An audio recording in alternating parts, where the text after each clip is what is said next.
Hello and welcome to another episode of That's Absurd. Please elaborate. Woo!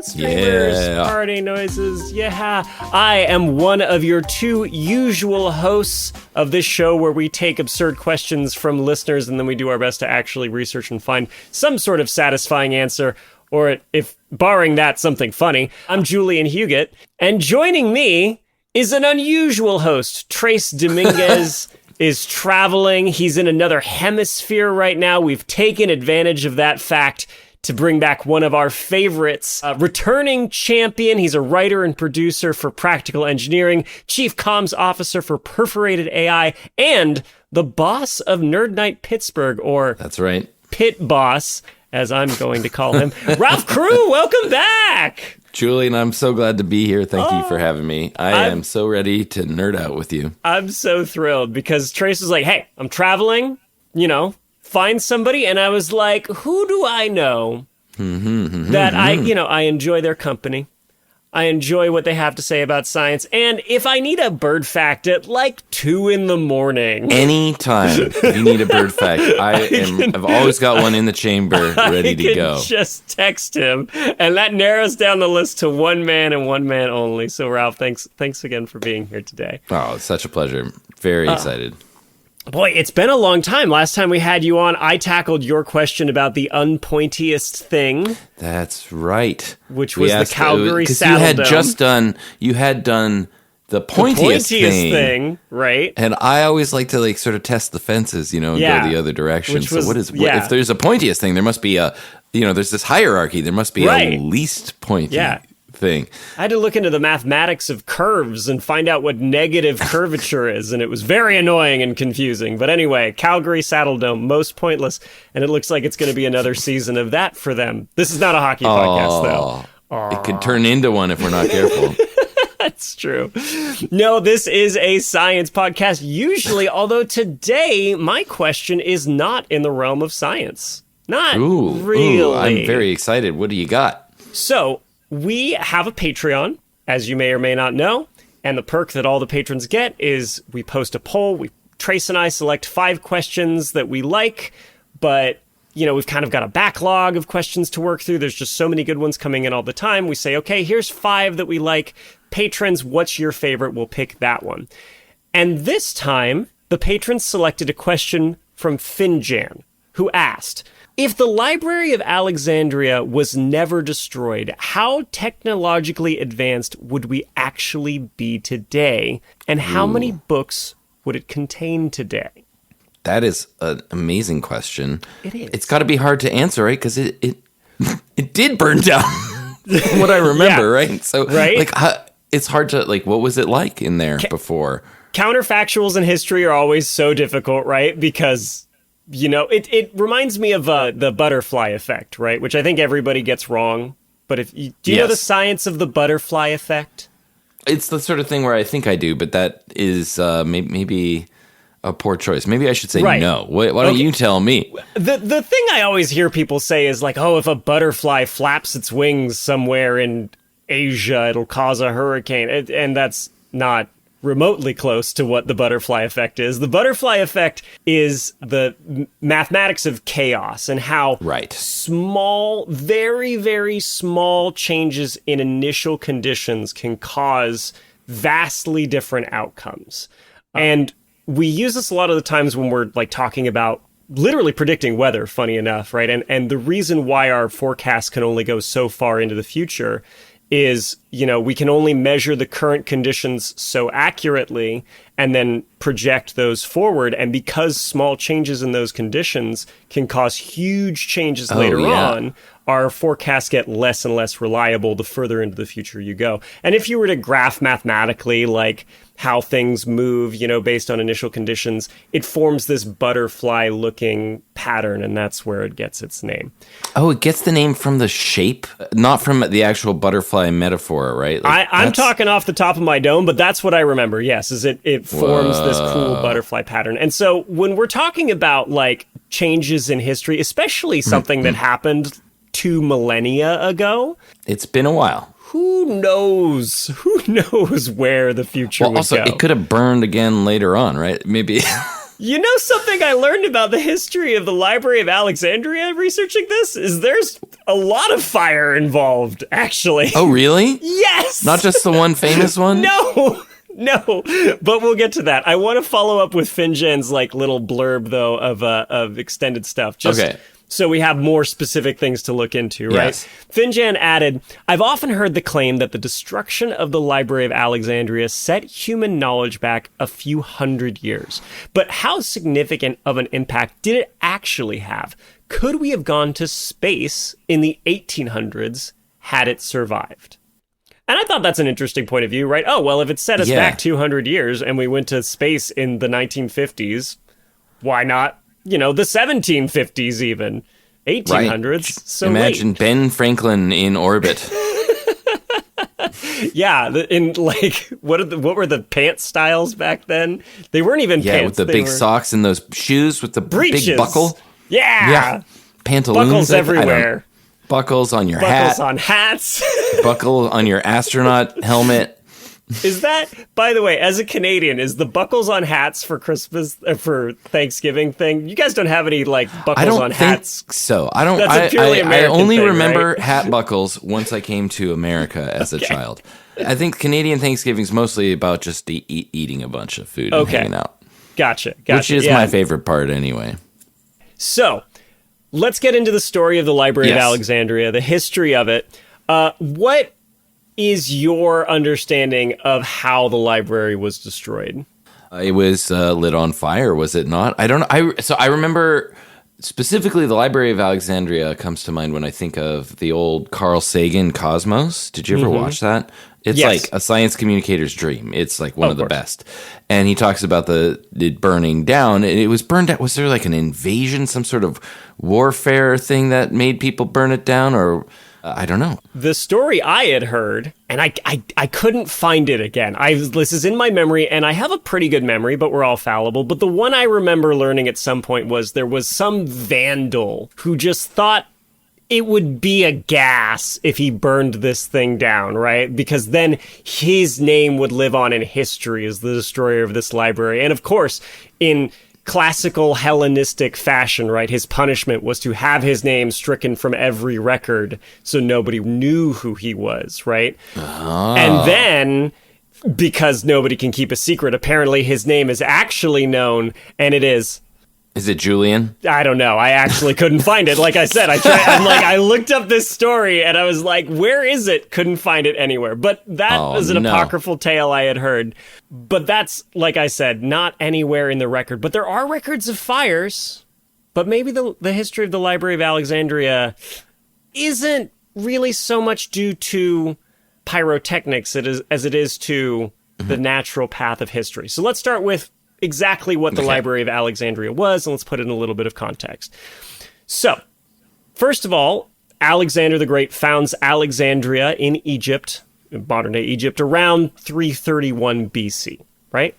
What a year. 8 years later, he dies. And he's got no heirs, so what do his remaining generals do? They split up his empire amongst themselves, and the guy who takes over Egypt is Ptolemy. They're the last dynasty of pharaohs, although they're not like Egyptian pharaohs. They're, like I said, Hellenistic. Alexander the Great was from Macedonia, which a lot of people conflate with Greece. And as a Greek person, we claim him all the time, and the Macedonians get very annoyed with that.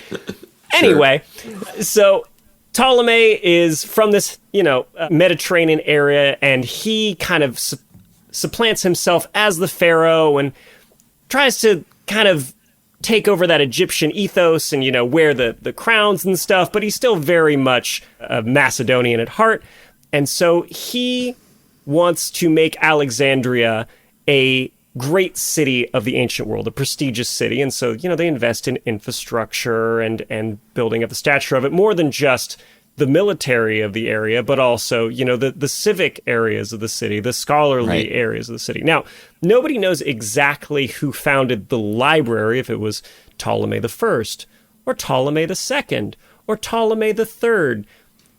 By the way, how many Ptolemies are we talking about? How many? There were 13 of them. Every Ptolemaic pharaoh was named Ptolemy, or if it was a woman, Cleopatra, except for two, and they were named Bernice, which I think is so funny that you go Ptolemy, Ptolemy, Ptolemy, Cleopatra, Ptolemy, Ptolemy, Bernice, Ptolemy, Ptolemy. Like, just really sticks out. And then if you look up the Bernices, though, one of them is like the sister of a Cleopatra, and the other one also went by Cleopatra. So it's all Cleopatras and Ptolemies almost all the way down, except for one Bernice that's kind of sticking out like a sore thumb. So we don't know which Ptolemy really founds this library, but sometime in the 3rd century BC or 2nd century BC, there's all of a sudden a lot of scholarly activity in this area of Alexandria. So there's probably this library operating that had a lot of scholars come and work and study there. It's not the first library by any stretch. Plenty before it. And even during its existence, there were contemporary libraries. There was a library in Ephesus, and there was another library in Pergamum. And I'm sure I'm saying these names wrong. I'm sorry. But they were also, though smaller than the library at Alexandria, great libraries in their own right. And they still exist in large part today. Oh, neat. Like the ruins of them. Whereas the Library of Alexandria, nobody knows where it is no more. Yeah. Right. With these libraries, these ancient world libraries, like this predates modern like bookbinding, right? So are we talking a room full of scrolls, or what's going on? That's exactly it. And in Alexandria, in Egypt, specifically papyrus scrolls. Oh. Put a pin in that. We'll come back to that because it's actually important. Okay. So the library, though, has been mythologized a lot in modern times, right? We look back on it and we think, wow, just a center of learning and knowledge. Isn't this wonderful? There is a YouTube channel, though, that I got a lot of this information from, and it's great. It's called Esoterica. Excellent name, also. Isn't it? And he puts it into context, I think, very well, and that is, it doesn't exist in a vacuum, right? This is a library that was built as a political project to enhance the stature of this ancient city. And it's also there kind of serving to Hellenize the area it's in, right? It's in Egypt, but the rulers are Hellenistic. And so they have a vested interest in kind of colonizing this area and changing the culture of it somewhat. So it's not like all sunshine and rainbows. I was going to say, yeah, this is not an all positive, device here with building this library. Yeah. Which is funny, too, because like I always think of it in this really heroic, center of geniuses and amazing literature. But I never really took the time to think of it as like a political tool, which is sort of part of what it was, right? Yeah, exactly, right? There's a reason for its founding. It's not, entirely altruistic. There is a motive behind it.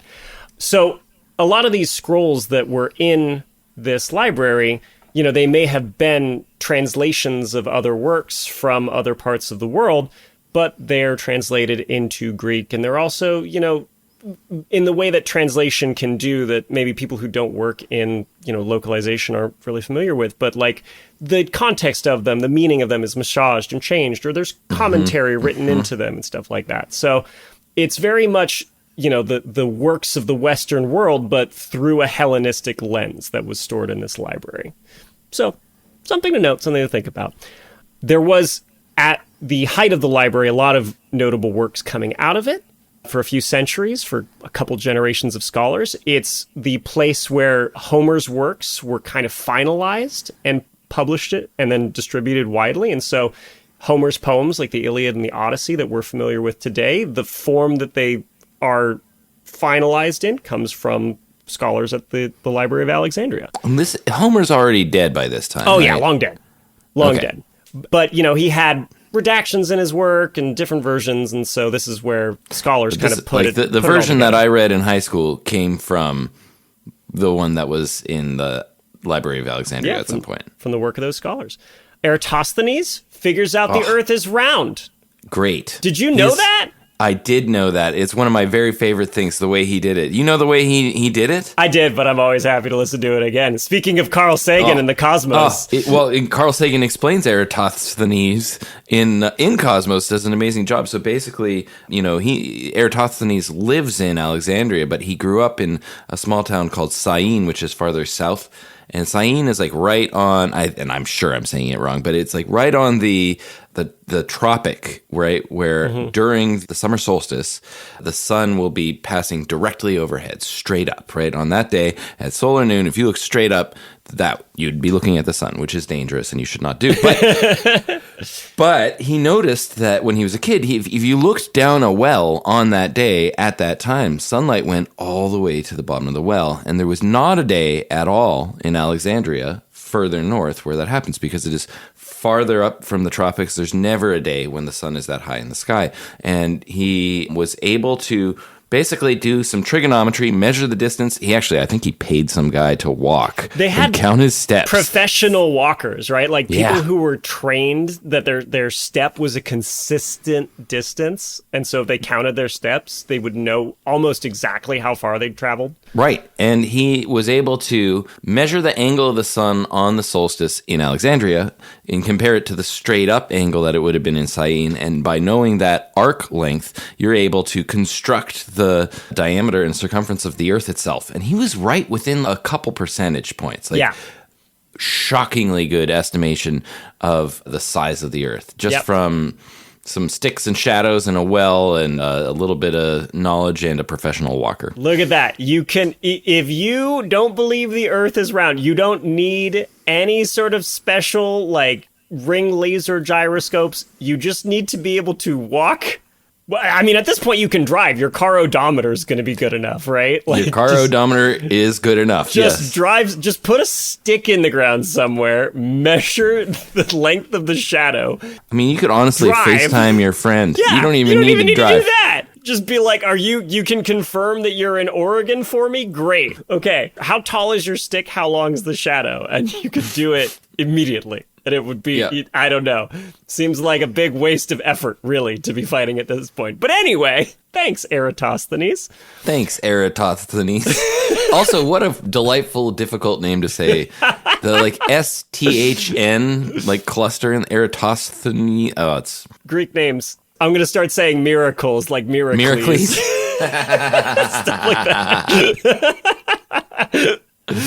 Anyway.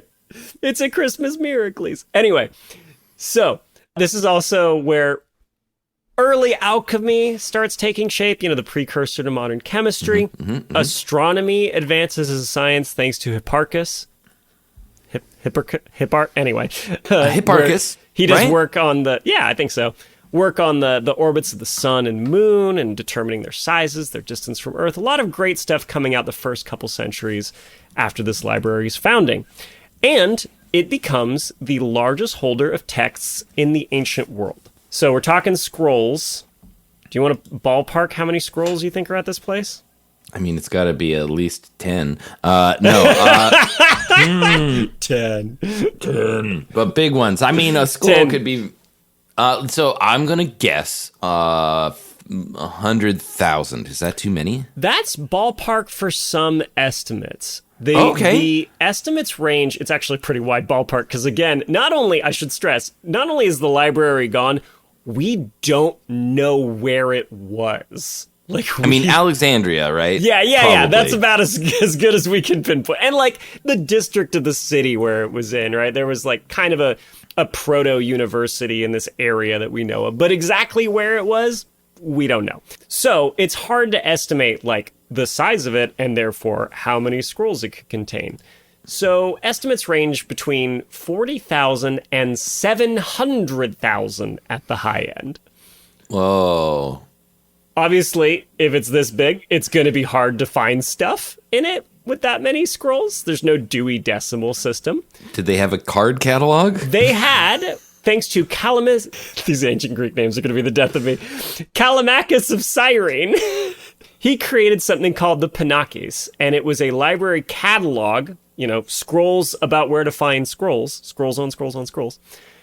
It was 120 volumes. 120 scrolls telling you where to find other scrolls, but also I would full of, need a like, scroll to tell me where in the 120 scrolls to start to look to find my scroll in the 700,000 scrolls. Exactly. Yeah, the Panakis. Like, where do you even begin? The Panakis. The Panakis. Yo, dog. We keep making a lot I heard you like We Panakis. keep making a lot of Or Panoctopi? Pimp my ride jokes here. But pimp my library. I mean, people love very old memes. It's a very popular thing to do. Yeah. I mean, you've got one in your background right now. I sure do. Neil deGrasse Tyson talking about Isaac Newton inventing calculus. That's right. That is exactly, and that he did that when he was 26. And my sister painted this for me for my 26th birthday. Incredible. And that tells you how long ago it was, because I'm going to be 40 in 5 minutes here. And so this meme is a little aged, but I love it. So. Yep. If there's one thing our listeners love, it's an audible references to a painting that they they can't see. For those who are not seeing this, there is a painting in my background of Neil deGrasse Tyson doing the hands up thing. Yeah, and if you're of a certain age, you may remember a meme. So I'm going to commission a painting of Exhibit having a guy make a scroll about where to find other scrolls for you is where we're going with this. I would love that. I would hang that up in my bedroom. Okay, so there's so many scrolls that were theorized to be here. There's even myths about how they were acquired. One of them is that, Alexandria being in the Mediterranean, a major trading hub, obviously is going to have a lot of boats coming and going. So there's a story that I found in multiple places that I thought would be more reputable, saying that when boats were stopped, they wouldn't be allowed to leave again unless they handed over all of their scrolls on board and they were copied down by the scribes in the library. And then, they could go on their way again once that was done. And that just sounded so impractical to me, because can you imagine having like a cartload of, I don't know, coconuts or something? And the port authority's like, wait here until we copy all your books by hand. Well, what if you accidentally bring, like, a lot of books, right? That could take some time, I imagine. And are these things in, like, hieroglyphics and stuff, too, right? Or, I guess, ancient Greek? Another thing, they're translated, right? So not only are, like, they copying it, but they've got to take the time to translate it, too. So can you imagine just being like, I don't know, Plutarch's Coconuts and Ancient Book Shipping Company. I wonder if there were ever like boat captains who were like, before we get to Alexandria, we have to get rid of all these scrolls.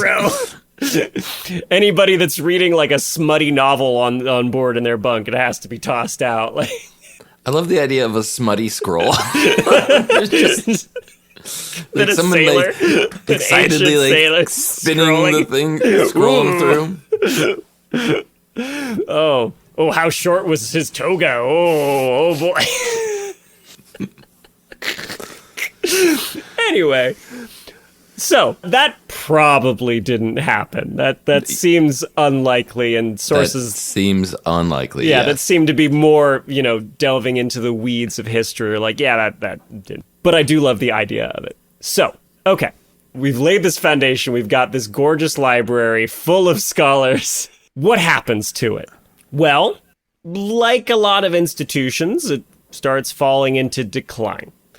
So I mentioned that there was that kind of mismatch between the library and the people who founded it and were funding it and the actual place that it's in, of Egypt. And over time, to keep the local Egyptians, more comfortable with having this Hellenistic pharaoh, the Ptolemies start trying to become more Egyptian. And they've got this problem of this library full of these Hellenistic scholars who are, very focused on the Greek world. And it's not a good look to be funding these Greek intellectuals. And so they don't get as much money. And then eventually Ptolemy VIII actually purges scholars from the library in 145 BCE. Not cool, Ptolemy VIII. Yeah. The previous 7, why couldn't you be more like them? Right. You don't deserve 7 that was way name. Cooler than 8. Mm-mm. That's a real Bernice move, Ptolemy. That's a real Bernice move. So, it's slowly falling out of favor and Right. use. It's not getting as much funding. There's also issues with, wars in the area, and armies are getting funded instead of scholars, just a change in priorities. And then also, some of these wars and conflicts directly affect the library. One of the names that comes up a lot, Julius Caesar. Oh. Yeah. He apparently was in Alexandria. There was a conflict between Ptolemy the 13th and Cleopatra over succession, and Julius Caesar backed Cleopatra. He ends up getting involved in this war. He is besieged in Alexandria in 48 BCE, and in order to break it, he burns boats in the harbor, and the fire spreads, and it damages the Library of Alexandria, but to what extent, we don't know. We don't think it completely burned to the ground because there are accounts 100 years later of Roman scholars being sent to Alexandria to copy works that were stored there because there was a fire in Rome that damaged some work. And, there was another copy. Is this the famous fiddle fire? The one where Nero fiddled while Rome burned? It might have been. It'd be around the right time period, but I can't say for sure off the top of my head. I don't know. Trace and I bring this up all the time, but history is so full of accounts and myths that exist for political reasons, right? I'm not going to defend Nero. I don't think he was a great guy, but the idea that he was fiddling, quote unquote, as Rome burned, is probably something that was spread by the people. By an oboe player. Yeah. Can't trust those stringed instruments. Yeah. Yeah. No, that is just propaganda from the double reeds. Exactly. But no, it was probably the people after Nero, who took over that were, that guy was so terrible, the place was burning to the ground, and he didn't care at all, right? Much like the Marie Antoinette let them eat cake statement is apocryphal. She almost definitely didn't say it, but No, she would have said it in French. Yeah. That does make more sense. Yeah, she would have said, let them eat gâteau. I think that's French for cake. I only not know in my Spanish, notes. and that's cat in Spanish, so... That is cat. You don't want to eat one of those, though. So after this conflict between Cleopatra and Ptolemy the 13th, though, in which Caesar's side wins and the Romans really take control of Egypt, the Romans don't care about the prestige of Egypt. They only care about the grain that the Nile River can provide to the Roman Empire. And so they don't fund the Library of Alexandria. They don't care. So it falls into further decline. Then in the 3rd century CE, there's another war, more fires, also may have damaged it. We don't know how much. Late 4th century, early 5th century, there were Christian mobs that wanted to destroy, pagan idols and pagan texts. They may have also damaged it. Then in the 7th century, in 642, Muslims conquer Alexandria, and the Caliph Umar has been blamed for also burning the Library of Alexandria. There's no evidence of that, and according to what I could find, he didn't seem like the burning type. He seemed more like the welcome people into the empire and assimilate kind of conqueror, because those are kind of the two flavors of them. But here's kind of the bottom line. There is no real hard end date to the Library of Alexandria as far as I can tell. So we don't even know when it burned. Yeah. Or if it burnt. Or what really was the cause of its final destruction. But after those first couple centuries of all this learning and knowledge and scholarship, it just doesn't get the backing that would sustain it. And remember what we talked about the scrolls were made of, which was... Papyrus. Papyrus doesn't hold up well to humidity and heat and repeated rolling and unrolling over several centuries. Right. I guess like a scroll, you can only scroll through it so many times before it starts to break down. Have you ever handled papyrus?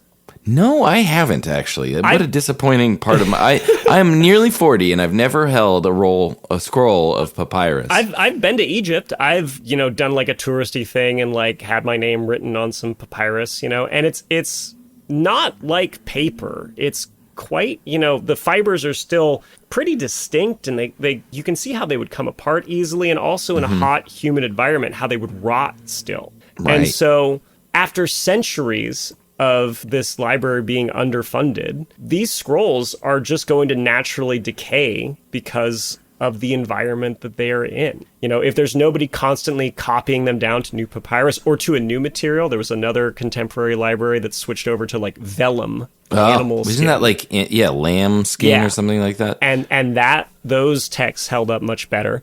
Or an ancient library before Alexandria wrote everything on clay tablets. And then when that place burned down, it preserved all the clay because it fired the clay. So that worked pretty well. They got shiny. But no, the papyrus scrolls of the Library of Alexandria were just not built to last.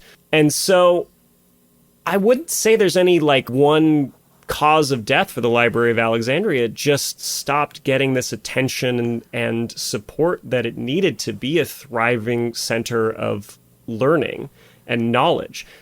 But like I said, it wasn't the only one in the ancient world, and there were other smaller ones, but still with a lot of copies of the same documents or actual, funding and research and whatnot. And so I think this idea that the Library of Alexandria being destroyed set us back 2 centuries is a very romantic one, right? Right. It's a longing for what could have been, but it's through this lens of, I think, assuming that it was perfect and great and this center of learning throughout its existence, that it just wasn't. And so, honestly, this is going to be such an unsatisfying answer, Finjan, but I don't think much changes. I think the better question is if it had continued to receive that funding, or attention and support, where would we be, right? And I see parallels to the modern day very easily. This whole conversation makes me want to go donate to my local library right now, actually. Right. Local libraries and local institutions that are doing research, right? Because we are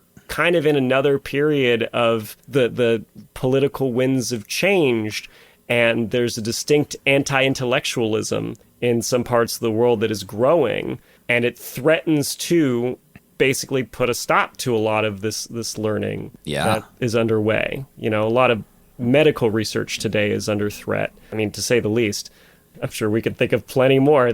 A lot of cosmological research, right? Like NASA's funding budget slashed. I have friends who worked there, and it's past tense now. Yeah, and it's very disappointing. Yeah. So, and the scientific funding for NASA is almost like is completely on the chopping block, right? Like, aside from just like sending more rockets up and maintaining spaceflight operations and stuff, like the actual exploration mission of NASA is really under threat. And if that stops, who knows how long that could delay our future learning of the cosmos. Who knows when that'll start up again, or who will pick up the slack. Right. I know. And these programs, I know that NASA programs take decades often to bring them into being. The James Webb Space Telescope, for instance, which is like the crown jewel of telescopes for NASA, it took decades to put that together. I remember hearing the rumblings about it being built, 20, 30 years ago, and it just took forever to get it up there. And if you cut funding in the middle of that, you don't get James Webb, and we don't have the kind of cosmological understanding that we do today. Like, it's doing mind-blowing astronomy, as we speak, thankfully, because people stayed the course for 3 decades or however long it took. Yeah, we're very much past the era where one guy and 2 sticks and a well-trained walker could radically change our understanding of the universe. That's 2,000 years ago stuff. We need big, multi-decade projects that take hundreds to thousands of people to really push the envelope of our understanding.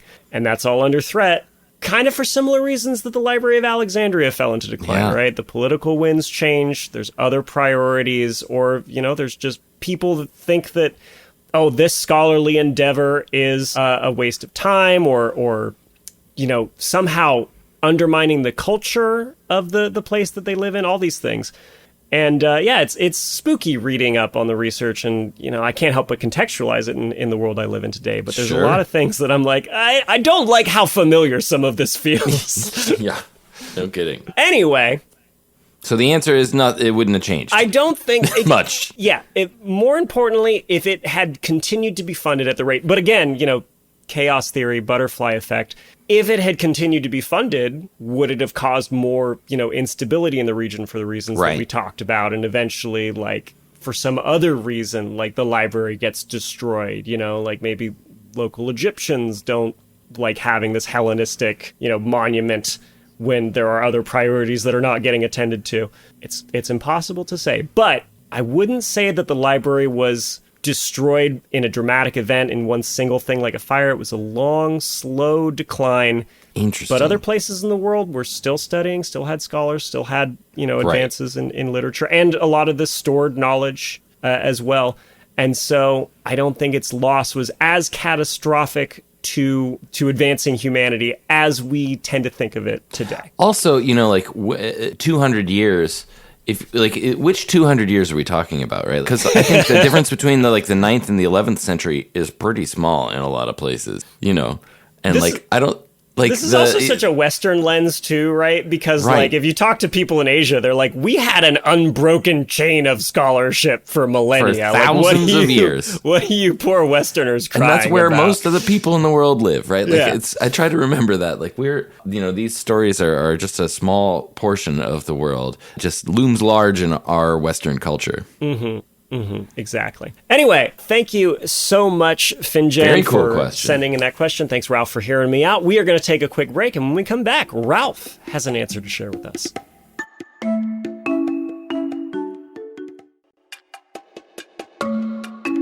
All right, put your smutty scrolls away, everybody. It's time for Ralph's question. Wow, it's the best intro I've ever gotten in my entire life. Ralph, you're going to have to organize this for a nerd night, because there's somebody whose niche specialty is like erotica in the ancient world and what that looked like, and I bet it's fascinating. That would be a killer nerd night talk. If you, a listener, happen to live near or be willing to travel to Pittsburgh and want to do an erotic scroll lecture, give me a call. Hit me up on Instagram or something. My baby is a center scroll.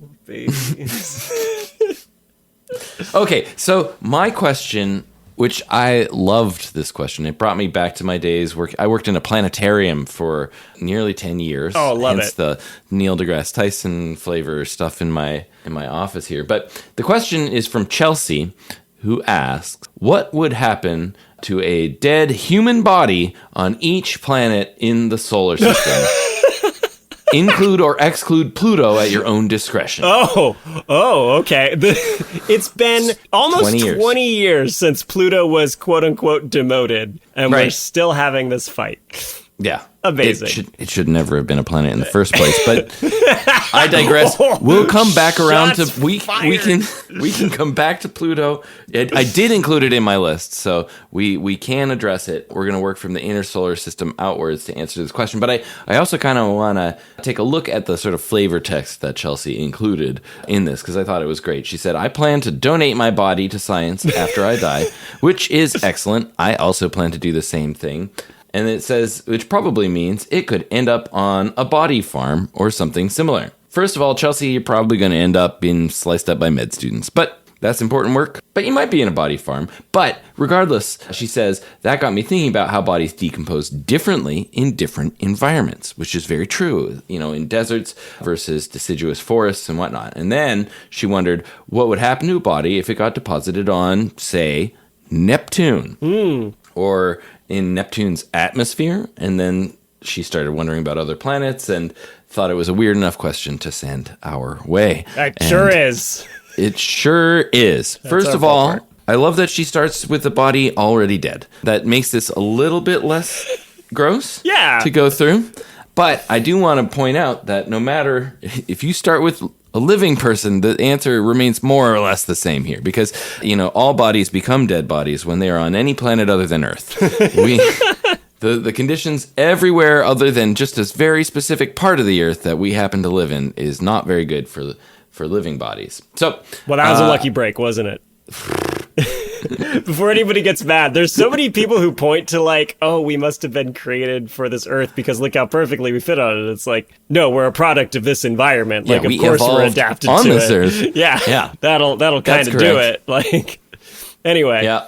All right. So I'm going to start at the center of the solar system and work outwards, and I went ahead and I included the sun, because why not? Wow. Sun, okay, not the a planet. sun's a planet? Okay, yeah. Not a planet. Not a planet. It's a star. But it is the vast bulk of the mass in the solar system. You know, the sun is 99.86% the mass of the solar system. So basically, the solar system is only the sun, and then like a tiny bit of other stuff. Also incredible considering it's made of, for the most part, two of the lightest elements. Right? Yes, the two very lightest elements, hydrogen and then helium. And yet, there's just so much of it there. So much. The sun is 300,000 times the mass of the Earth. That is just very hard to imagine. I can't imagine 1 times the mass of the Earth. Like, the Earth feels very big to me. As a little guy walking around on the surface, the Earth seems unthinkably large. And compared to the sun, the Earth is just nothing. So, anyway, on the sun, if you were to place a dead body on the surface, I went with the surface here. If you go into the interior of the sun, things get even more hardcore. But we'll start, on the surface of the sun, body obliterated, pretty much. Yeah, instantly. I don't know if it makes it to the sun. I got a question on this pod a while ago, and it was a great one. It was, what would win, a trillion lions or the sun? And it's the sun wouldn't even notice a trillion lions. and what I did, I called up Trace and my mutual friend, a guy who's a solar physicist, Ian O'Neill, and asked him about this. And he's like, they would just get like obliterated before they even reach the surface. You know? You don't have to be, very near the sun is very bad also. It's quite hot. Quite hot very near hot. the sun. Yeah. It's quite very hot, even a good distance here from the sun. Sometimes, I get burns from the sun here, just 93 where million I miles am. away. So the dead body on the sun, obliterated, ionized, turned into plasma, all the molecules broken down. In fact, you really wouldn't be correct if you said it would burn you, because burning is an oxidative combustion, right? We have oxygen, very violently exothermically reacting with things and combining to create oxygen compounds. And the sun is so unbelievably hot and intense that it actually would break burning. You know, if you took a campfire and put it on the sun, it would destroy the fire. The fire molecules would be ripped apart. That's an insane The chemical thought. reaction would no longer be happening. Right. Because the sun would wreck that. Yeah. And that would happen to your body. So you would turn into part of the sun's atmosphere very quickly. Wait. So if you're saying you're getting just ionized, I can imagine recently along a lot of the United States, there was the pictures of the Aurora Borealis, right? The northern lights that went pretty far south. And that's from ions from the solar wind hitting our atmosphere that's and exciting true. particles. Some of your protons might make it to Earth if it was pointed in the right way. Can you imagine? And you could be a little bit of the aurora. Yes. Can you? Oh, look, there's Julian up there. Wow. Oh, you would have loved that. Yeah, if you time it right. If you drop the body on the sun so it shoots its wind at us. That usually comes from something like a solar flare or a coronal mass ejection. So you'd have to drop on a particularly violent part of the sun, which would do this obliteration of your body even faster than normal. That would be incredible, though. I'm going to write that in my will. That's what I want to do. Stop one on our macabre tour of the solar system and where to place a corpse. The sun the body is obliterated instantly. Just unrecognizable. You become a glowing mass of plasma instantly, basically. Now, Mercury is the first planet from the sun on our way outwards. Mm-hmm. And this one is interesting because I kind of broke it down into a couple of answers. It depends on where on Mercury you drop this body. So Mercury, very, very hot on the sunlit side. It's like 800 degrees Fahrenheit, right? Which is roughly, 430 Celsius. Very, very, very hot. Yeah. Hotter than your oven in your house can possibly get, usually. Unless you have a really badass oven, which is pretty cool. And in that case, I want to come over for a pizza party.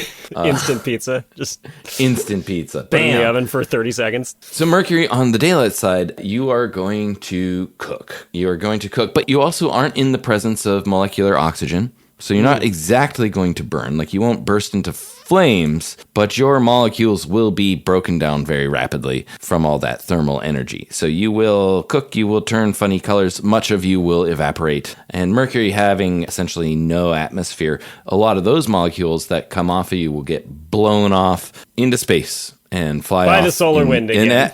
By the solar wind. And actually, a lot of people aren't aware of this. Mercury has a very faint tail, almost like a comet, of stuff being I didn't know blasted that. off from it, and you would become part of Mercury's little tail. Although there'd probably be parts of you that would stay on the surface and be very hot, But I do think you would have maybe even potentially recognizable like skeletal remains there, but they'd be crispy, real crispy. Yeah. That's on the sunlit side. Now there's also the nighttime side, which is the complete opposite. We're talking liquid nitrogen cold, and that means that you're going to get freeze dried.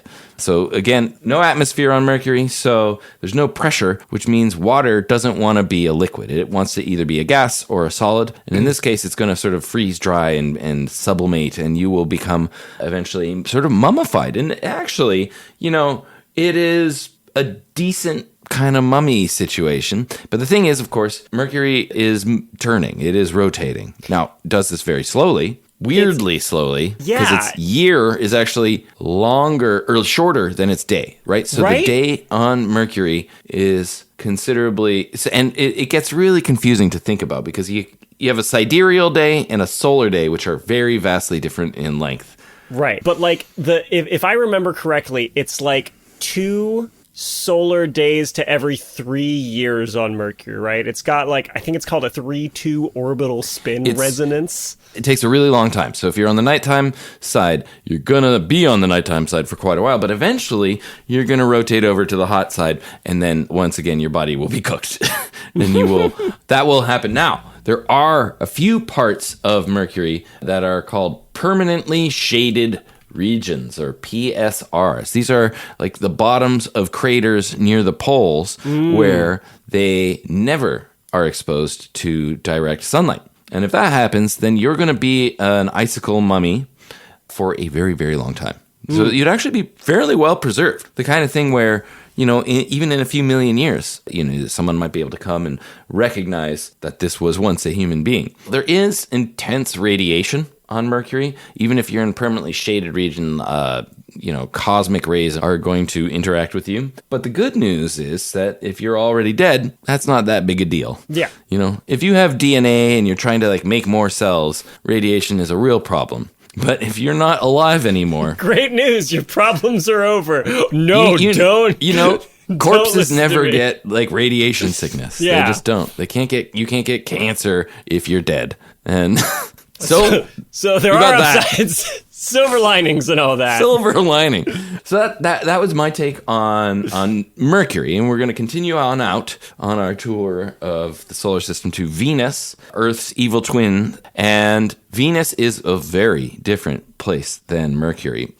Are you familiar with the surface conditions of Venus? Yeah, it's real hot. Right? Real hot. Actually, hotter than the oven side of Mercury. Yeah, which is insane. Bananas. It is almost 900 degrees Fahrenheit anywhere on Venus because its very thick atmosphere traps heat. The nighttime side is also extraordinarily hot, and its atmosphere is extremely dense. It is over 90 times the pressure of the atmosphere here on Earth. So that's the equivalent of being quite deep underwater. This is an enormous amount of pressure. So between the intense heat and the pressure, this does gross stuff to a human body. Your relatives would not recognize you very quickly. Anything that is compressible on you will be compressed. So your chest is going to implode. Yeah. It's kind of ugly. Sinus cavity and... face is going to get crunched. But it's also extremely hot. And it depends. Do you just suddenly pop into existence on the surface, or do you fall through the atmosphere? I think you're just heaved out of a passing spacecraft that needs to lose weight. If that happens, you're also going to fall pretty hard. Oh, yeah.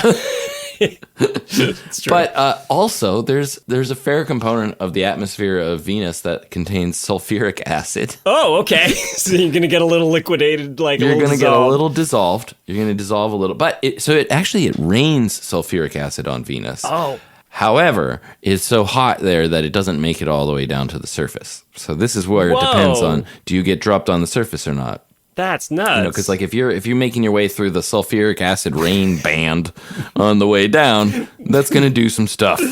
Anyway, you're going to get messed up real bad, real fast. It's going to be really hot, and your molecules will not be very recognizable for very long. Right. You did say that, like, oh, your family wouldn't recognize you, but I'm just thinking of those Soviet probes to Venus that landed and made it like a handful of minutes, maybe a couple hours before these are made of metal, right? Yeah, these non-functional. are designed for this environment. For Venus, and they barely lasted at all. We have like one picture from the surface of Venus because it's that hard to do. Yeah. So the live stream is going to cut out really before anybody can be too horrified by your the camera that's liquidated corpse. It's going to be real nasty, but no one will be able to see it. Next out, we got Earth.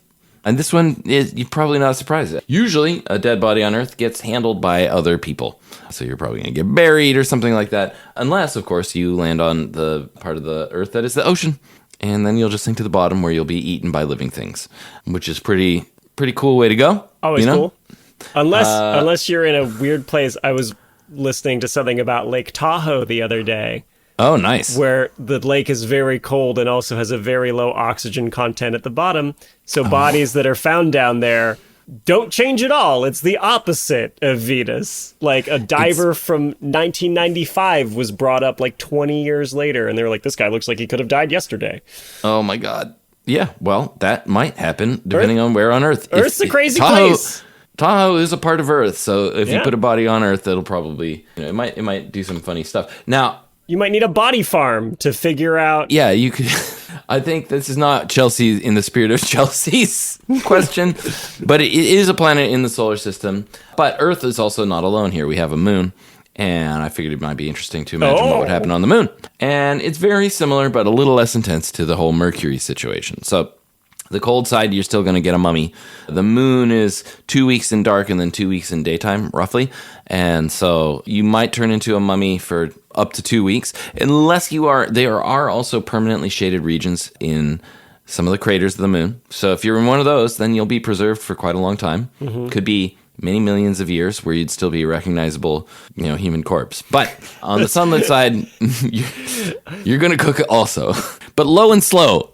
Low and slow. These craters on the pole are where we're thinking of like extracting ice, right? To turn into rocket fuel for like future Mars missions. And I'm just imagining like a dead body in this crater that they just have to ignore while they're like digging for ice or however they extract man, it's like the summit of Everest. It is, yeah. There's old green boots. Oh, no. Oh, no. Sad, yeah. Gross, sad, yeah. Body farm. But, yeah, so once you get to the hot side, it's not the 800 degrees Fahrenheit of Mercury. It's only like 250 degrees because we're much farther from the sun. But that will still cook you. And, of course, there's no atmosphere on the moon, so any water is going to evaporate very quickly, kind of regardless of which side you're on. So you're going to dry out, and you're going to cook. But I do think, like, your bones will survive, at least. So, your soft tissues will struggle over time if you do get exposed to that sunlit side. But I do think you'd have a recognizable skeleton for potentially, millions or even billions of years, unless you get hit by a meteor. Yeah, that's what I was thinking. Which, could happen. Could happen. Seems less likely now. We seem to have kind of stabilized in the solar system. I mean, over millions or billions of years, unlikely things become very likely. It's true. And there's no atmosphere on the moon, so micrometeors will get you, too. You'll get tiny little holes poked in you. Mm-hmm. Anyway, moving on. Mars. Mars is probably the most friendly to a dead body place in the solar system, I guess. That's the sign. Now, welcome to Mars. Dead body paradise. Right, dead body paradise. So it gets cold there. Not as cold as Mercury on the dark side, so not full on liquid nitrogen cold, but still very cold. The coldest it gets is minus 284. So pretty rough. That's cold. Yeah. It's pretty cold. The average temperature on Mars is a balmy minus 81 Fahrenheit, so that's minus 63-ish Celsius. But the highest recorded temperature is actually in the 80s. It's like warm occasionally there. So you'll probably go through a bit of a freeze-thaw situation, which is rough if you've ever had like a piece of food in the freezer that you like froze again for some reason. It's not great. Yeah, the ice crystals destroy a lot of tissue, right? As the microscopic Correct. crystals grow, they just shred. Yeah, you'll whatever get they're pretty going mushy, through. but you're also going to dry out because there's 1% the atmospheric pressure. It's kind of the opposite direction from Venus. It does have an atmosphere, so it's not full on Mercury or the moon, but it is a very low pressure on the surface, about 1% of what we have here. So much of your water is going to sublimate away. You'll likely freeze solid, sublimate, freeze dry a bit, and then occasionally you'll thaw and be like gross jerky. Okay. Yeah. These are all super gross. None of Super these gross. are good. Yeah, I'm super gross. again thankful to be on Earth, where my options are so varied. Now, the good news is you won't be particularly stinky because it's not safe to smell things on Mars. So, no one will be able to. If you were to take off your helmet and try and sniff, you'd die. Then there'd be two bodies decomposing. Exactly. But it's also notable that in none of these situations are you going through traditional decomposition, right? The bacteria in you also don't do very well in these environments. So you're very likely that you're not going to go through the normal sort of rotting, Yeah. where bacteria break down and sort of eat you and turn you into mush that way. And there's no Mars maggots or cockroaches as far as we know. So No Mars as far as we know. What a fun way to discover life on Mars. Like, well, we put a dead body there and it rotted, so something must have happened. I mean, we're always looking for microbial life on there. Who knows? But we did another episode talking about like left-handed or right-handed like molecular clones of people, like a mirror version. And I learned that one of the early, I think it was a Viking mission to Mars, they made like left-handed glucose in case there were microbes that had like left-handed metabolisms instead of right-handed ones. Like we can only break down right-handed glucose. It's fascinating. It is fascinating. So I can just imagine these microbes like, oh my god, pay dirt, like the biggest meal we've ever seen. And then it's the wrong-handedness of molecules. That's the microbial version of eating a bunch of Splenda. That Twilight Zone, where he's like, at last I can read all my books, and then his glasses break. It's like that, but for microbes. Yes. So that's Mars, the least rough, but still pretty rough way to dispose of a body in the solar system. I went ahead and added the asteroid belt. Now it's You're not an a planet, overachiever. but it does have a dwarf planet in it. Seriously? Seriously. Yes, Ceres, the dwarf planet. But any of the asteroids, you're going to have a very similar to the cold side of Mercury experience. We're talking freeze-drying kind of situation. You'll be very lightweight along the way because none of the even Ceres has very, very low surface gravity. It's actually kind of remarkable. I think a lot of people overestimate how much stuff is in the asteroid belt. There are millions of asteroids, but altogether, if you could ball them up into one big chunk, that would still be only a couple of percent the mass of our own moon. Oh, wow. Yeah, it's smaller than you think. So you would be freeze-dried, and you would be in a pretty low gravity environment in the asteroid belt. So not actually that exciting of a body situation there, but if we continue... Yeah, how are you going to handle the gas giants? So Jupiter's an amazing one. This is where things get really interesting. So Jupiter is not really one place. It's also the gas giant itself, like the main planet, is like where we kind of have to drop the body in from the top, right? Because there's no surface to speak of. Yeah. We can't just sort of magically pop it into existence on the surface that doesn't exist. So if we start at the top, we've got a lot of radiation. But like we said, once you're dead, not that big of a deal. No problem. You are going to fall. You'll fall through some clouds. At first, it might even feel a little bit like skydiving with a dead body, which is grotesque. I don't recommend that. It's probably been done. There's a viral video going around now of people skydiving with their skydiving friends' ashes. And it's like, in memory of Ben. And the ashes just don't seem to stop. And the comments are all like, was Ben an organization? Like, what? There's so much Ben. Ben was an elephant. Yeah.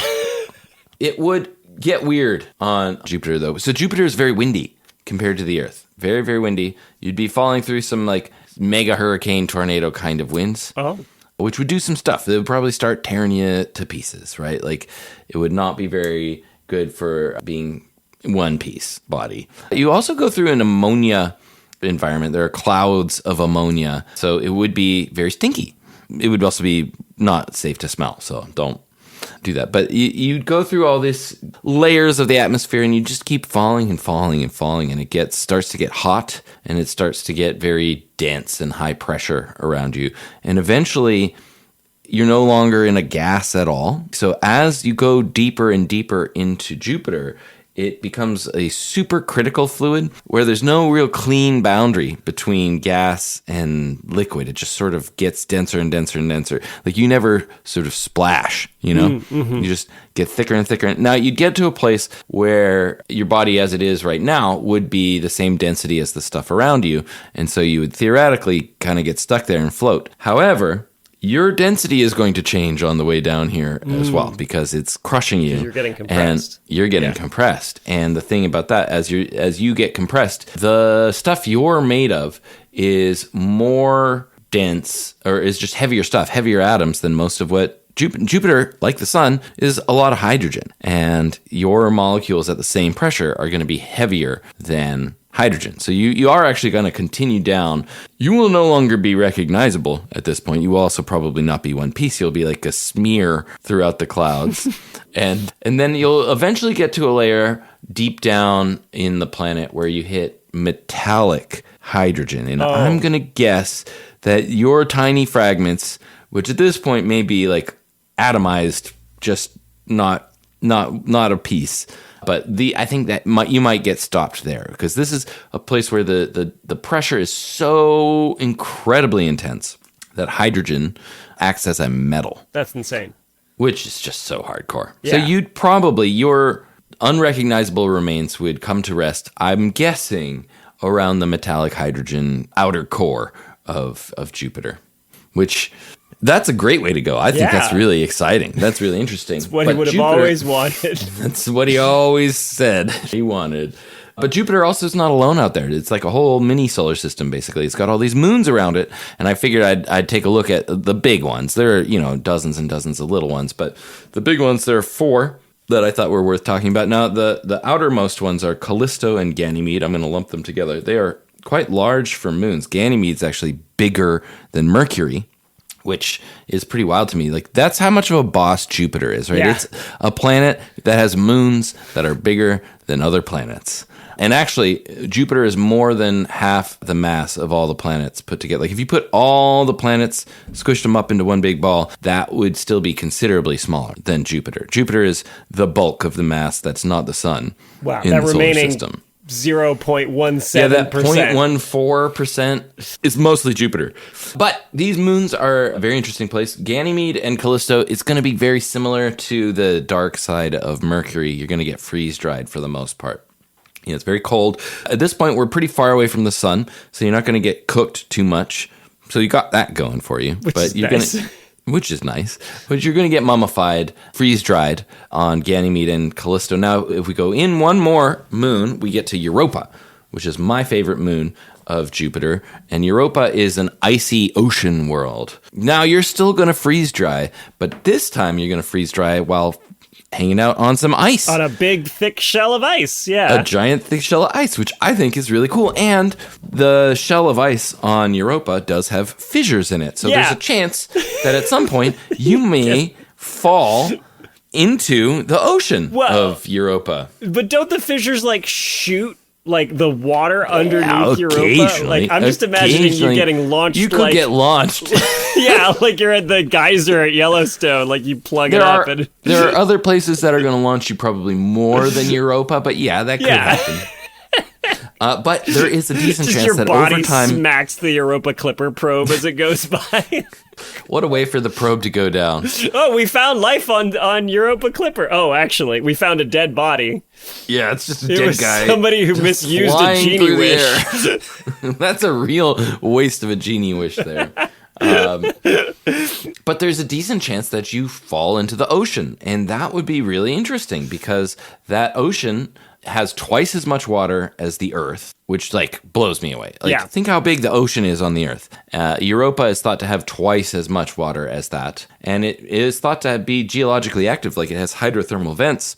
similar to the Earth's oceans, which means actually Europa is a much better candidate for life in the solar system than Mars is, I think. I think that there's a decent chance if you fall into the Europa Ocean as a dead body, you might get eaten. That's something which would be really That's cool. what the Europa Clipper probe that we just mentioned is on its way to actually look for. It's going to fly through those plumes and see if it detects molecules that are signs of life. That's right. Very exciting time to be a science nerd, barring very modern Library of Alexandria destruction. As long as we don't burn down our library or slowly let it go to waste. Yes. Now, one more moon in from Europa, and we're on Io. And this is a hardcore moon. This one is covered in volcanoes. It is always having giant volcanic eruptions because it's so close to Jupiter that the tidal forces on it squish and tug and pull on the planet or the moon constantly, heating up its interior and making it the most volcanic place in the solar system by far. So there is a very good chance that you will be sort of exploded if you are on Io. And you flying through the air, but in little pieces. But awesome, right? Awesome. Totally radical way to go. Your body will not last that long on Io. It will be unfindable. It may even get blown right off of Io, and then you end up doing the whole Jupiter dance and get to the metallic hydrogen eventually. Yeah, you're just pinballing around the Jupiter's moons until you... That's quite an adventure for... Most dead bodies don't get to move around that much. This is the most appealing one for me, for sure. Oh, yeah. I think Io might be my... I want my Europa corpse would be to cool. Get to see so much of it. Well, I'm hoping Europa launches me, spurts me to Io. Probably won't. I'm sure the physics doesn't work out. I don't think you're getting escape velocity from the geysers on Europa, but I think the volcanoes on Io might do it. Io is smaller. I think Io is the smallest of the Galilean moons, so I don't think the gravity is that intense there. Anyway, that's the Jupiter system, the Jovian system. But there are remaining planets as we continue bouncing through the solar system with our corpse here. If we go to Saturn, our corpse tour. Our corpse tour of space. What is this show? What are we doing? I love how we started with wow, cosmos. That's what I want to do. Let me do that with a dead body. Let's do that, but get real weird with it. Get real gross with it. So Saturn, very similar to Jupiter in many ways. A gas giant. If you fall into Saturn, it'll be there is a metallic hydrogen core, so you'll go through many layers, you'll go through the supercritical fluid kind of situation, and you'll get ripped apart by incredibly fast winds, and end up scattered on the metallic hydrogen layer is my guess. But Saturn also has moons. It has a couple of moons that I think are worth looking at. The first one is Titan. Which is just such a cool moon. I couldn't not talk about Titan because this is the only one where there's a decent chance that your body ends up bobbing around like a cork. Because it's covered in oceans or lakes, really, but not of water, of liquid methane. Wow. Yeah, so you'll get frozen. You won't necessarily get freeze dried. There is pressure on Titan. I think it's actually pretty similar to Earth air pressure, but it's not the same composition. And then there's this whole methanological cycle, just like how Earth has a water cycle. There is rain, there are rivers, there are oceans, there are beaches on Titan. It's just that it's not water, it's methane. I feel like you're going to be like a Dippin' Dot. You know how they drop Dippin' Dots into liquid nitrogen to instantly freeze them? That's what's going to happen if you hit liquid methane. I mean, I guess it depends, right? If we just drop you onto Titan, yes. Yeah. If you violently impact the ocean, well, I don't know though, because what's terminal velocity? Because it's got a lot less gravity than Earth. It would depend, on gravity and on the density of the atmosphere. I remember when I was at the Science Center, we would tell people that the conditions on Titan were such that the air was thick enough and the gravity was low enough that you could wear wings on your arms and be strong enough to actually flap them and fly. It's the only place in the solar system like that. Is that where, speaking of cool space probes, is that where the Dragonfly mission is going to go? I think so, yes. Yeah, so which is a much easier place than, so that you may remember there was a little drone-like helicopter on Mars recently. Yeah. And that is a very challenging environment because it's 1% the atmosphere of Earth. So you have not nearly enough air for a normal helicopter. It had to spin its blades extraordinarily quickly. Whereas on Titan, it'll be actually pretty easy flying other than being very, very cold. But your dead body on Titan is going to be pretty neat. It'll freeze. It won't rot. And there's a chance it'll sort of bob around. Although I actually don't know if you are more dense than liquid methane. I skipped that part of the research. I think there's a decent chance you sink to the bottom. But you never know. Maybe if you land right at the beach, you could sort of roll around in the waves. Which is, I think, a very interesting way to go. Yeah. It's kind of peaceful. Just Lovely. sort of Gently rocked. Gently rocking. Now, there are other moons of Saturn worth mentioning. Enceladus, which, similar to Europa, covered in ice, much smaller than Europa. And so Enceladus definitely has geysers on it. And on the southern hemisphere, it has very powerful geysers just blasting material off into space. Do you remember Cassini, the incredible Saturn probe? Yeah. It was like one of NASA's absolute home run probes. It was one of my favorites. And Cassini actually flew through a plume of the geyser off of Enceladus and did find that it had some compounds in it that are indicative of at least hydrothermal vent activity.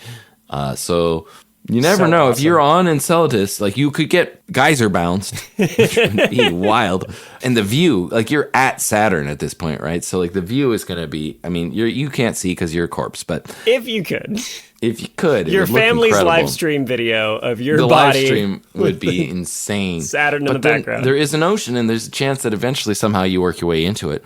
And once again, there's the chance that there's living things there, and you might get eaten on Enceladus. So I would say Enceladus and Europa are the only places, other than Earth, where there's a decent chance that something will eat you. Pretty incredible. I think is pretty cool. And then the rest of Saturn's moons are more, very cold atmosphere, less rocky bodies. So you're going to have a similar freeze-dried mummy situation, just with an incredible view. And you could be stable just floating around in the rings. Like you could just be a freeze-dried little chunk. The rings of Saturn are relatively small in width. They're only maybe like a mile or two thick. They're not very thick, and the individual particles range from dust to the size of like a small house. So like you'd fit right in the rings of Saturn, actually. You're in the right kind of size regime to be a ring particle, which would be a pretty cool way to go. Oh, I've never been a part of a team. That's right. So nice to fit in. Now, if we keep on going out, we're getting very cold, and we're getting to some weird places. We're going to go to... I'm going to call it Uranus. Yeah, I was going to say, when you're like weird places, like, hey, some people, we don't yuck others yum here. Uranus, yeah.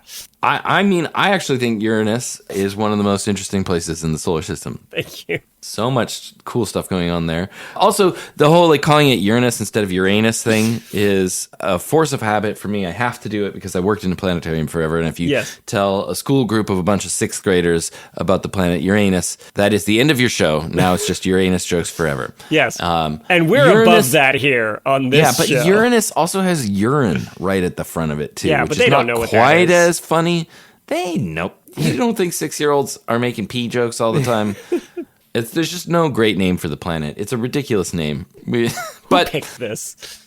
Who picked this? Well, was it Herschel? The guy? No, he wanted to name. So the guy who discovered Uranus didn't want to call it Uranus. He wanted to call it the Georgian Sidus. Yeah, after the king, right? King George of England's star. Yeah. Which is also weird because imagine if like that would like we had all these Greek gods and then it was George. Right. That would be ridiculous. So other astronomers were like, we can't do that. That's ridiculous. We'll call it something sensible like Uranus. Right. It's funny though because you say the other planets, they're all the Roman names. Uranus is the only Greek one though. Right. What is the Roman equivalent? I don't know what the Roman Eurectum.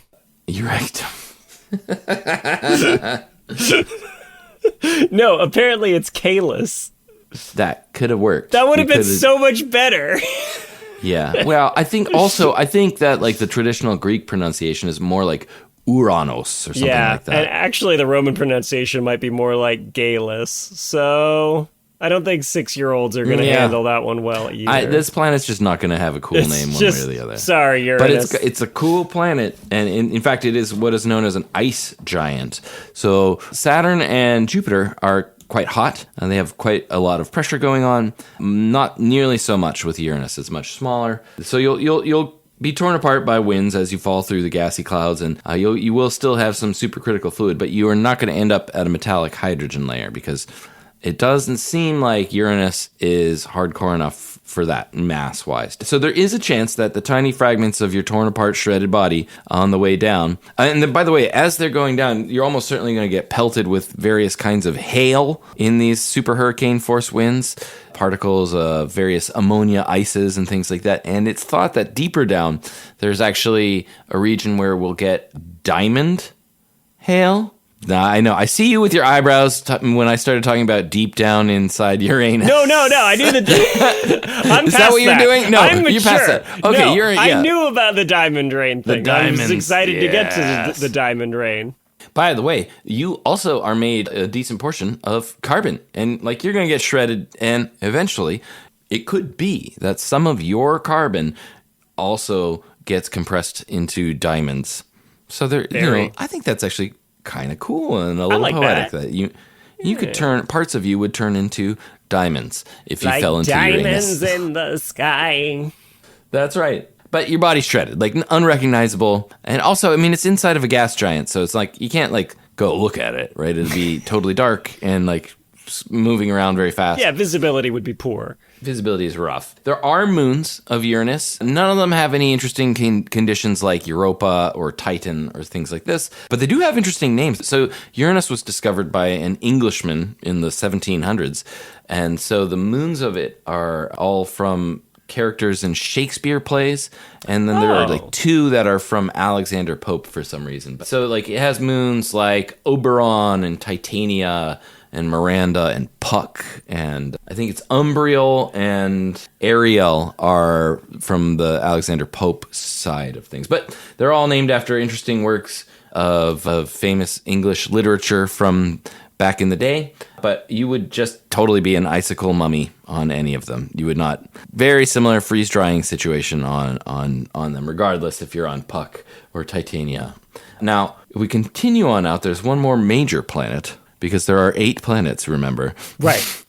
How could I forget? And that's Neptune. And Neptune's an amazing planet. Neptune, similar to Uranus in many ways. You're gonna get shredded by wind with hail and diamonds and everything, but it's even more intense. It actually has the fastest winds of anywhere in the solar system. Winds have been clocked on Neptune at over 1,500 miles an hour, which is like rifle bullet speed. That is insane.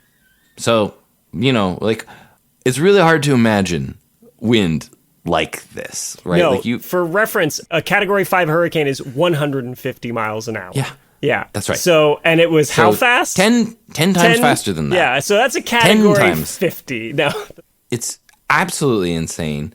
It would be very violently shredded and frozen and torn apart, and the hail and the diamonds, you likely could turn into diamonds a little. Some more. Which would still be neat. And then Neptune does have moons. There's one that's notable that I want to mention. No shade to the other moons, but I just didn't want to dig into them. The only one that I care about is called Triton.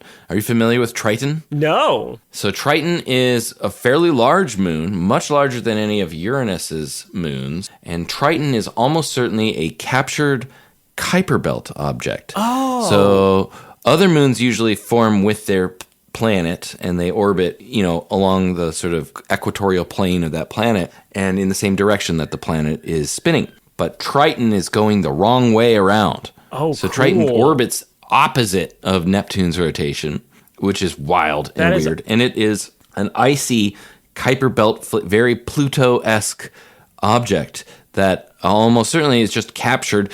We don't really know exactly how long it's been there. It may be that, a few 100 million years ago or some relatively recent time, astronomically speaking, that Neptune did not have Triton. It could be a relatively recent addition to the Neptune system. But, you'll have a very similar freeze-dried experience if you put a corpse on Triton. And it's very similar to the last object that I'm going to talk about, everyone's favorite Kuiper Belt dwarf planet, Pluto. Now, I actually think Pluto's awesome. Pluto's a really cool, dwarf planet. I think the real beef I have isn't with Pluto or whether or not it should be a planet. It is with the word planet being not a very good word. Because it's just not that descriptive. You know, Mercury and Jupiter are both called planet, and these are such radically different objects. You know, Jupiter has moons that are the size of Mercury. It's ridiculous that these, like, if I ran the world, we would have terrestrial planets, you know, rocky, small planets like Mercury, Venus, Earth, and Mars, and then we would have gas giants, right? Like, these are categories that make sense, you know, categorically. These are easy to separate. And obviously, Pluto is neither a rocky planet nor a gas giant. It's its own thing, a Kuiper Belt object, which are these basically comet-like bodies. In a sense, Pluto is a gigantic comet. If Pluto flew into the interior of the solar system, it would grow a huge comet tail, which would look badass. Pluto's also small, right? Like, Pluto is like the size of Australia. It is single-digit percentage the mass of our moon. Very small. So I think people underestimate just how small Pluto is. And Pluto's surface has some interesting stuff on it, though. You may remember there were some really cool pictures taken of Pluto almost 10 years ago now, actually. Oh, yeah. Jeez, it's 2015 when those first photos were released from New Horizons, right? And New Horizons would look like the big heart on Pluto. That's right. Yeah, the Sputnik Plenum is the name of that region. It is a plain made mostly of nitrogen ice. So Pluto is so cold that liquid nitrogen freezes solid. Wow. Yeah. And also, so there are mountains made of water there, because water is it's a mineral. It's so deep into its solid phase that it's just a rock. That's insane, yeah. So you have like glaciers of nitrogen carving paths through mountains of water. That was like poetically beautiful. I think it's a beautiful dwarf planet. Just because we don't call it a major planet doesn't mean it's not a beautiful and interesting and intriguing part of the solar system. My wife is tiny. I still think she's beautiful. Like, what? She's very short. There are a lot of benefits to that. You know, she probably almost never bangs her head on stuff. Yeah, exactly. Pluto has the same advantage, right? Pluto Jupiter, does. Saturn, they're all having trouble squeezing into a seat on an airplane. Pluto's got plenty of legroom. Who's laughing now? Legroom for days. Pluto also has a moon, a very big one, called Charon or Charon, depending on how you decide to chew on the CH in its name. And that is much more similar, moon-like in its composition compared to Pluto. So it is interesting to me that the two have somewhat different compositions. Either way, you're going to be freeze-dried, corpsicle. I think a lot of the theme of this is that much of the solar system, you're either going to be a corpsicle, you're going to be cooked, or you're going to be shredded. Those are generally the three big categories. Yeah. On Pluto, there is a chance that you'll slowly get buried. So there's, that reddish stuff on Pluto. What is that? So that is it's almost like a snow, but not made of water. It is made of a kind of organic compound called a tholin. And it's this sort of weird nitrogen organic chaotic polymers that are formed from UV radiation in Pluto's very thin atmosphere with carbon and nitrogen compounds slowly turning into this gunky stuff. So there is a chance that if you were in the right part of Pluto, you would slowly get buried in tholins. That's something unique. Good for you, Pluto. Yeah, and that is my tour of horror and the carnival of horrors. The carnival of horrors for corpses on their way through the solar system. So there we have it. That was extensive. You really jumped in with both feet. I try to dig deep. When I think about a corpse on every planet in the solar system, I really go for it. But it's also, I think it was really just a great excuse for me to visit all these planets in the solar system. It's amazing what we know about them. We live in a really pretty awesome solar system, and it's cool to really contemplate these things. And, you can actually see some of these bodies even with your naked eye. Like right now, Jupiter is on its way towards opposition. So by the time this comes out, it'll probably be at opposition, which means it'll be the brightest point of light in the sky. It'll be relatively close to the Earth, easy to observe with a telescope. Even with binoculars, you can see those 4 large moons of Jupiter, Ganymede, Callisto, Europa, and Io. And I just think it's awesome. And I encourage people, whether or not you have a dead body to dispose of, look up and enjoy the celestial paradise that is the solar system. If you do, though, if you're like a mob boss with a rocket also. If you had to get rid of one in a way that was not going to leave any evidence, I would say the sun is your number one choice. for sure. And then one of the gas giants would probably be next, right? get Like it. Jupiter, Neptune, honestly, too, though. Any of the gas giants, you're not going to have... You're going to be unrecognizable pretty much immediately. And not the bottom of Lake Tahoe. That's not the bottom of Lake Tahoe. That's the worst option. Not the shores of the lakes on Titan. Rolling around there. You'd be there for a long time. Anyway, that's it. When That's the space cops find it all preserved because it's been instantly freezed. The space cops. The space cops. That'd be fun. Future murder sci-fi. A body turning up on one of these planets. Yes. Oh, they disposed of it in the wrong moon. These fools. Told them it's right in Saturn, not on Titan. No. I always get them mixed up. If you're mixing those two up, you deserve to get caught by the space police, honestly. Dumb space criminals. So there you go, Chelsea. I hope that was a good look at what will happen to your body on any planet. And lovely. Thank you, Ralph. Thank you so much for that. Well, that's going to do it for this episode of That's Absurd. Please elaborate. The show was created by myself, Julian Huguet, and Trace Dominguez, and this episode was written and produced by me and me, Ralph Crewe, who is not Trace Dominguez, despite also being fascinated with the solar system. And I had so much fun. Thank you for having me. I would do this again any day. Did an admirable job filling in his shoes. So thank you so much. Where can people find what you're doing one more time? Yes, so if you got excited hearing me describe all these dead bodies in the solar system, you can find much more traditional and interesting content. My main gig is with Practical Engineering, where I'm a writer and producer. So if you are curious about how the large-scale world around you, the built world around you works, we go into dams and the power grid and railroads and highways and concrete and all sorts of cool stuff there. If you're ever in Pittsburgh, I am the host of Pittsburgh's Nerd Night, and I also am Chief Communications Officer at a really plucky, interesting, brilliant startup called Perforated AI. So check me out at any of those places. By the way, I love that Practical Engineering is getting, in its demonstrations, more and more impractical. Like, the size and scale of what you guys are building to show, like, the concepts is getting pretty absurd now. That's right. We may have to change the name of the channel to Impractical Engineering at some point, but no, at this point, we're doing really cool stuff. I absolutely love it. It's like a dream job for me. I can't believe I get to make cool, dorky stuff for a living, and I encourage anybody who's interested and curious to check it out. Yeah, I love that channel. It's so great. This episode was also edited and produced by the wonderful and man whose body will not decompose on any planet, Kyle Sisk. That's his special trait. That's why we hired him. And an editor. Yeah. Oh, and he edits real good. So that's nice. So thank you for that. The associate producer is Sabrina Capello. Music is from Epidemic Sound. And thank you to our listeners who submitted the questions featured on this episode, Finjan and Chelsea, and to our patrons who selected Finjan's question. If you would like to submit a question, you can look for the form down in our show notes. You can email us at hello@that'sabsurdshow.com. You can visit our website, that'sabsurdshow.com/ask. You can call us on the phone, 302-TAPE-SHOW. That's TAPESHO.